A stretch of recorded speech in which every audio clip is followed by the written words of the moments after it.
Bonjour Élodie Saint-Gall. Dans quelques jours, nos chers enfants prennent le chemin de l'école. Rituel du premier jour, rentrée après rentrée, les parents s'organisent, seuls, à deux ou en famille recomposée. Mais dites-moi, que se passe-t-il dans la tête de nos chérubins quand la famille s'est reconstruite? Et que doit-on faire plus spécifiquement en tant que parents? Si on se place du point de vue des enfants, une rentrée scolaire, c'est une rentrée scolaire. La préoccupation d'un enfant, c'est est-ce que je vais avoir les mêmes copains dans ma classe? Est-ce qu'un tel est revenu? Est-ce que je vais avoir telle maîtresse ou tel maître? Est-ce que mon prof d'anglais est sympa? Enfin voilà, les questions de base. Est-ce que ma tenue sera suffisamment sympa pour plaire à mes copains? Enfin voilà, ce sont des questions de base. Je suis un enfant, j'ai envie de retrouver mes copains ou j'ai pas envie parce que j'aime pas l'école. Ce sont exactement les mêmes préoccupations qu'on soit en famille recomposée ou en famille unie.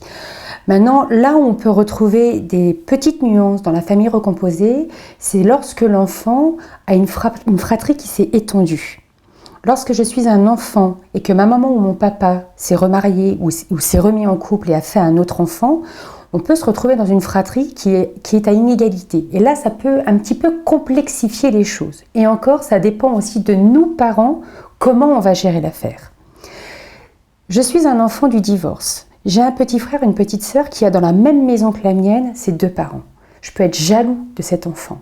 Ça peut venir faire écho à ce que je n'ai pas. Mon papa et ma maman ensemble. Mon papa et ma maman qui vont venir fêter avec moi la veille de la rentrée, qui vont se lever au petit-déj pour venir me soutenir le matin, m'accompagner en voiture, m'aider à m'habiller, sourire, me prendre 10 000 photos ridicules qui me font honte et de dire « Papa, maman, arrêtez, vous me faites honte ». Là, j'ai pas cette chance. Je n'ai qu'un seul parent. En revanche, je regarde mon petit frère ou ma petite sœur qui a ses deux parents qui font tout cela. Donc je peux développer une forme de jalousie envers ce petit frère ou cette petite sœur qui, lui, peut développer une forme de culpabilité vis-à-vis de moi. Parce qu'on retrouve souvent dans ces fratries une culpabilité et une jalousie liées à cette inégalité. Il s'agit donc pour les parents de faire simple, d'expliquer les plus-values pour chacun, d'expliquer les moins-values, de faire preuve d'empathie, de dire que voilà, dans le divorce, on a quelques avantages. Dans la recomposition familiale, quand on a ces deux parents, on a aussi quelques avantages, mais surtout les parents, ne dramatisez pas. D'accord, on ne dramatise pas. Mais n'y aurait-il pas quand même des choses à faire pour le bien des enfants? Il y a forcément des petits trucs. En tout cas, il y a des choses que l'on peut faire pour diminuer la souffrance ou diminuer les préoccupations des parents. Parce que les enfants ne sont pas forcément capables de le mentaliser, de le comprendre. Ce que les parents peuvent se dire, c'est que on a un enfant lésé et on a un enfant gâté, si on veut réduire bêtement.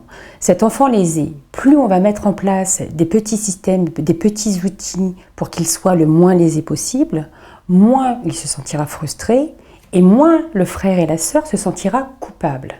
Donc il s'agit de travailler sur la notion de séparation-divorce, sur la relation à l'ex et sur comment faire pour favoriser la relation entre l'enfant et ses deux parents séparés pour pouvoir rééquilibrer dans la fratrie. Donc qu'est-ce que je fais?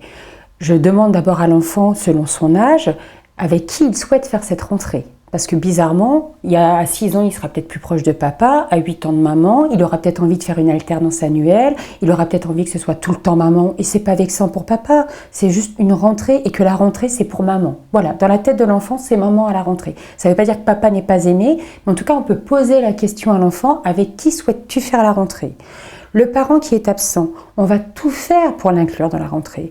Pourquoi pas faire avec l'enfant des photos de 2-3 cartables et demander aux parents ce qu'il en pense, aux parents absents ce qu'il en pense. Pourquoi pas lui faire une liste d'achats, la moitié de la liste d'achats à faire avec l'enfant. Pourquoi pas faire un appel sur Skype la veille pour qu'ils soient réconfortés tous les deux, qu'ils se rassurent, etc. Pourquoi pas organiser un petit déj au McDo le jour de la rentrée avec les deux parents très exceptionnellement. Évidemment, pour cela, il faut une bonne entente entre les deux parents séparés, ce qui n'est pas acquis. Mais en tout cas, tenter de faire que cet enfant ne se retrouve pas sans ses deux parents. On l'a bien compris, avec un peu d'astuce et d'imagination, on trouve les solutions.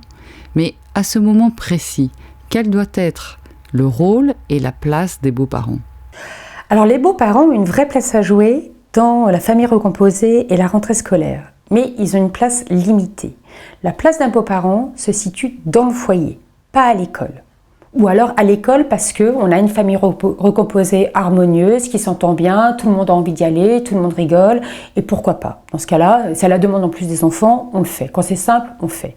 En revanche, il peut arriver que le beau-parent ait envie d'accompagner l'enfant à l'école le jour de la rentrée, alors que l'autre parent absent n'est pas là. C'est compliqué. Ça peut créer de l'animosité chez le parent absent, ça peut créer de la jalousie, donc il vaudrait mieux l'éviter. C'est pas très grave, mais il vaudrait mieux l'éviter, parce que dans ces cas-là, on va compliquer les relations et l'enfant va sentir chez son parent absent cette frustration et il va le transposer à un moment ou à un autre dans la famille recomposée.